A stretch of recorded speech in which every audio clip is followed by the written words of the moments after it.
Hi everyone, back to the More YouTube channel. It's Chris back with my rant stroke thought of the day. And as I'm recording this, I've just come off watching Fabian Schär's Switzerland beat Italy 2-0 to progress to the next round of the European Championship. So they will be playing England if England manage to beat Martin Dubravka's Slovakia this Sunday while you're watching this later on today. So let's just see what happens there then. Fabian Schär awaits England. There we go. So going back to the whole point of my video, I am coming on here for another rant. My word, it's been 48 hours for a Newcastle fan, hasn't it? What on earth is going on? Absolute disarray by the looks of behind the scenes, a panic to meet some PSR deadline, which is utter nonsense. And then now we're talking about this tool once again that I'm going to get stuck into. I'm actually a bit bored of doing videos of the guy, but it's out there in the world of football. We have to cover it. It's content. That's what we do as content creators. We talk about what's topical and what is in the news. So I'm not even going to warn you about bad language. You should know by now. We're over 18. It's in the description. So if you're sitting there watching with little Timmy, hi Timmy, you're about to learn a few swear words. So who am I talking about? Of course, I'm talking about the worst Sir Jim since the wanker who used to wear loud tracksuits and smoke cigars. Sir Jim Radcliffe, or Twatcliffe as I have known him, is mouthing off once again to some media out. I don't even know who it was, but the little clip is doing the rounds around social media. And what this bloke has said is pretty much confirming what we all know. He turned around to this presenter and he said that, apparently, the Premier League, everybody gets an equal vote, again, just demeaning the rest of the teams in the league. And then he started talking about this, which was the key part of this conversation. And that's what's flicked my switch and everyone else's switch as well, who are the other fans of clubs in the Premier League. So this bloke said that there used to be some kind of special arrangement with the top 6 Premier League teams until the European Super League initiative, as he called it. Try, disgrace, debacle, utter ridiculous notion that these greedy 6 teams had. The greedy 6 is what they're known as, the diabolical 6. They were the teams who try to run away from the Premier League and run after the European Super Leagues to fill their money full of pockets. And this is exactly the kind of thinking that this horrible Mike Ashley from Manchester, or in Manchester, he's not from Manchester, I don't know where he's from, the planet prick, that's where he's from. So this guy is talking about this. He's outed it. He's basically come out and said every conspiracy theory that people have about the Premier League is absolutely right. That there was some kind of agreement with the big 6, the greedy 6, way back when, where they had influence on the Premier League. We know this already. The Newcastle takeover getting delayed, Jurgen Klopp chucking in his 10 pence with it. Spurs doing the same thing as well, trying to block the Newcastle takeover. We knew this was happening already, and this knob has just confirmed it really by mouthing off. He's got Tourette's. He's got rich bloke Tourette's. He just, he's got all the money in the world, and he can't afford a zip for that gob of his because it all just flows out like a river of bullshit, like Ghostbusters 2, that slime river. It's just shite flowing out of this guy's mouth.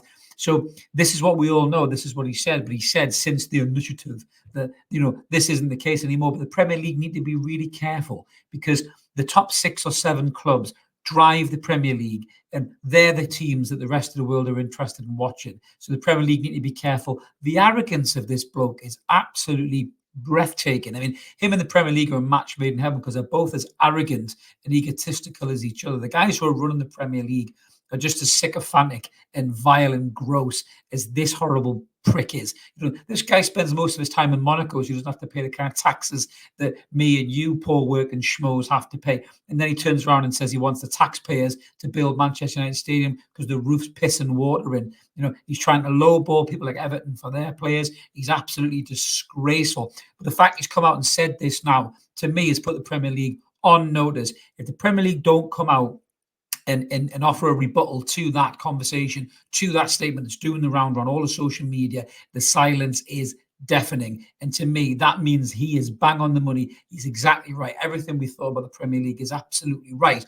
They only care about those top 6, 7 elite clubs. And by the way, Jim, by the wonder of editing skills, Mark is about to pull up the Premier League table one side or the other, and me, you didn't finish in the top 6 last season, Sunshine. You finished 8th. And the only reason that you managed to get European football over the top of Newcastle, who finished above you, was that Manchester City went to piss for 5 days and lost the FA Cup final. So the way this guy's talking You would think Manchester United were the Fergie Manchester United treble-winning team. Manchester United are in complete disarray. Manchester United are full of players who don't care, who phone it in.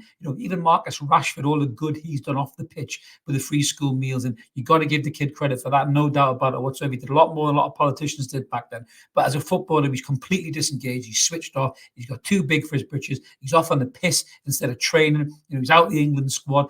Manchester United squad is full of people like that, the wrong type of characters. And this guy is trying to replace those players by lowballing other football clubs like he's trying to do with Jared Branthwaite. I mean, my God, I don't know if you saw it, but our favourite radio station, Talk Shite, put out a thing and saying this other player will be a perfect partner for Jared Branthwaite at Manchester United. Manchester United haven't signed this player yet. The mainstream media stroking the ego of this rancid football club with this Mr. Burns-esque prick of an owner. And he's only a minority owner. The Glazers are still there. The Antichrist Glazers that the Manchester United fans don't like.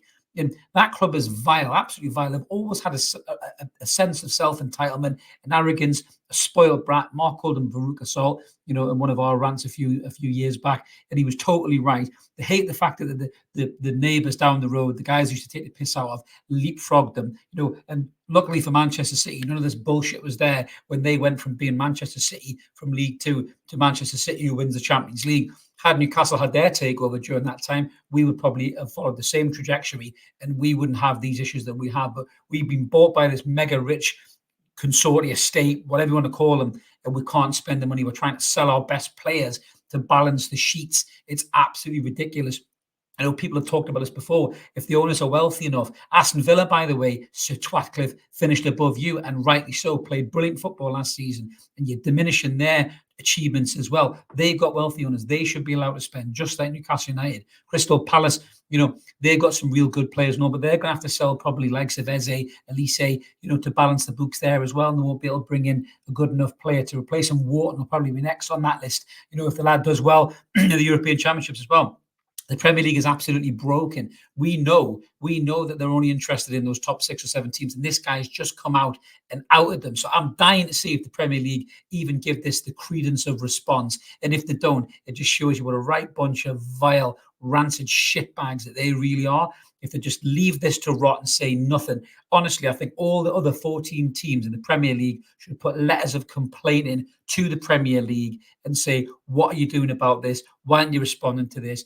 Is he right? Do the top 6 get preferential treatment? He should be sanctioned for his conversations there. If a player came out and said something that controversial to a post-match interviewer, they would be nailed to the wall. If the manager said it, they would be nailed to the wall. This guy needs to be nailed to the wall by the Premier League. You need to do something about it. It's an absolute disgrace. I can't stand this bloke. He's been in the Premier League for 5 minutes, honestly, and he is the worst Sir Jim I think we've seen for years. And you've got some serious competition to Ratcliffe because the other guy was an absolute bastard. So that's my thoughts about this, guys. Let us know what you think in the comments below. I'm sick of this bloke. I really am, honestly. He makes Mike Ashley look like fucking Sir John Hall. He really, really does. But let us know in the comments below what you think about this bombshell. He's basically confirmed what we all know, that the greedy 6 and 7 had a strong influence in the Premier League. The Premier League are really under pressure now to respond to this, in my opinion. Do you think they'll respond or not? Let us know in the comments below what you think. If this is the kind of thing you like, smash like, subscribe, come help us get to 8K. We're really close. I think we're only about 40 away or something like that. So we're really, really close to it. Want to be there for the first What Scanner on the season, which is coming really soon, guys. Like the video, help the channel grow. If you want to be a member, there's options down there too for you. Enjoy the England game later on. Hopefully, Anthony Gordon can get a start, do his business, and forget all about this noise behind the scenes about Liverpool buying him and all this other crap, and just show what a great player he is and get England to the next round where Fabian Schär awaits. Have a cracking day, everybody. We'll catch you later.